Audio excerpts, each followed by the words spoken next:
My name is, my African name is Ghebre-Selassie.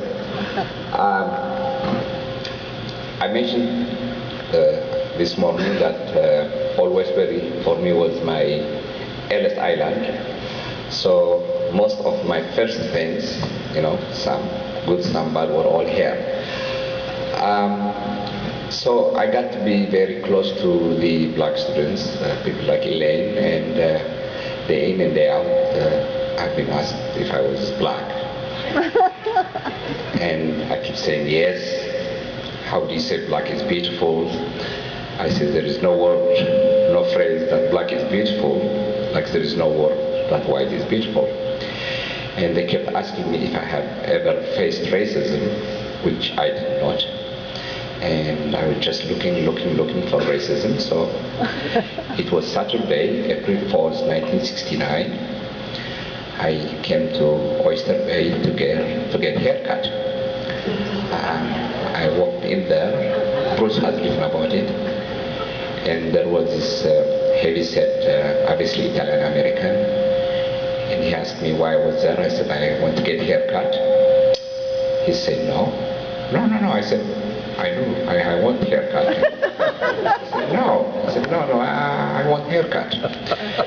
And thought maybe he didn't understand English, so I talked to him in Italian, which confused him. And he said he's not going to give me a haircut. I said, how come? He said, I just don't give your kind haircut.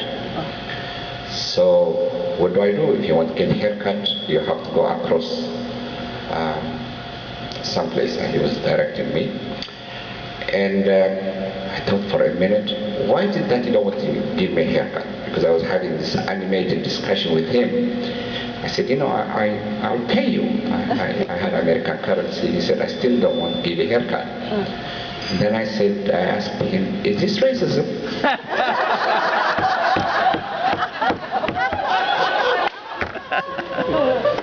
And he said, I'm right. I said, oh, great, fantastic. I came here a few months ago. I have been looking for racism. And I finally got it. I'm so excited.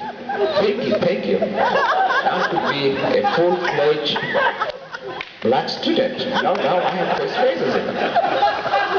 So I left the place and called Harris, and Claire answered the phone, and I spoke very fast. I said, Claire, is Harris there? She said, yeah, what's wrong? Are you okay? No, I'm in Oyster Bay. What's wrong? I said, I just want to talk to Harris. So he got on the phone. He asked me what happened. I said, you have no idea what happened today. He said, what happened? I faced racism. I said, what? I said, I faced a real racism. A man will not give me a haircut because I'm black, and I'm all excited about it. And he is furious. I said, what do you mean, where are you? And I told him the corner where I was. You have to wait right there. So he came and asked the guy why he would not give me a haircut. And he called Philip Kompransky and blah, blah, blah. And finally he decided to give me a haircut. And of course, Bruce wrote about it. So I came back to people like Bob Buckley. It's very interesting. Bob has become an African now. He's Fasil, and I become an American. How we have exchanged, He comes to me and says, Salaam alaikum, wa alaikum salam, We have exchanged. You could have my entire heritage if you want to keep it, except the money. So I told Elaine and everybody else, and so Pablo, Paul at that time, said, you are not supposed to tell the story smiling. You are supposed to look angry, very angry. And he told me also not to walk like white people. I have to walk like Fasil, real cool. So I was in front of the mirror, trying to be cool.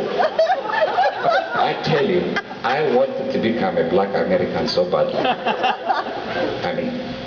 You guys who are black Americans, you are very lucky. You were born to it. I had to work at it. I had to earn it. So I am now a full-fledged African American, but I haven't changed my name. That's number one story. Second story is I went to Haverford College after this, and there was a young man. Is this being recorded? Yes. Who cares? That's okay. Just one. I made it in life. I don't care.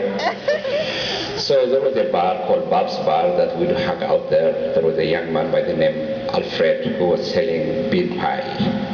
And his name, bean pies. These were black Muslims selling bean pie. And his name was Alfred 54X. Right, you remember those? Carlos is looking at me. There must have been other Alfred, right, up to 53. So Alfred would come to me and say, Salamu alaikum wa alaikum salam. I said, look, brother Alfred, you just cannot say Salamu alaikum wa alaikum salam. I got to teach you some Arabic. He said, that'd be cool, brother. So I said, you should come to my dormitory. He came to my dormitory, and I started rolling a joint. I don't care. I started rolling a joint. He said, what are you doing? I said, rolling a joint. He said, no. Elijah Muhammad told us not to touch that stuff. I said, you don't understand. Elijah Muhammad told you not to touch the stuff. That came from the white people. This is from Africa. He does not want you to touch the one from Colombia. I said, this is from Africa. And I said, I'm going to do some prayers in Arabic. Of course, I just counted Wahid, Itni, Talatin, Karbein, Kamsin, I didn't say anything else. And I made all kinds of gestures. I tried. No. I said, come on, Alfred 54X. When he got stoned, he forgot his number. What am I, 52, 53, 58?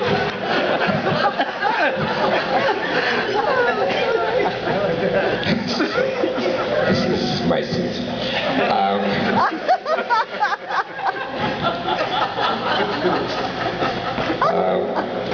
Finally,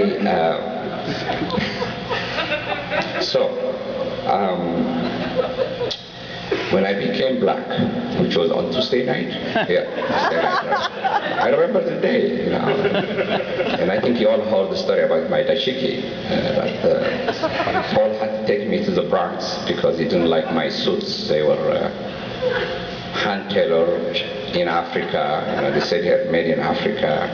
He said, man, we got to get you dashiki. That's what made Carlos. So we went around and found nice dashiki, and I looked at them, they were made in Taiwan. So I'm the only guy who comes from Africa to America to become an African.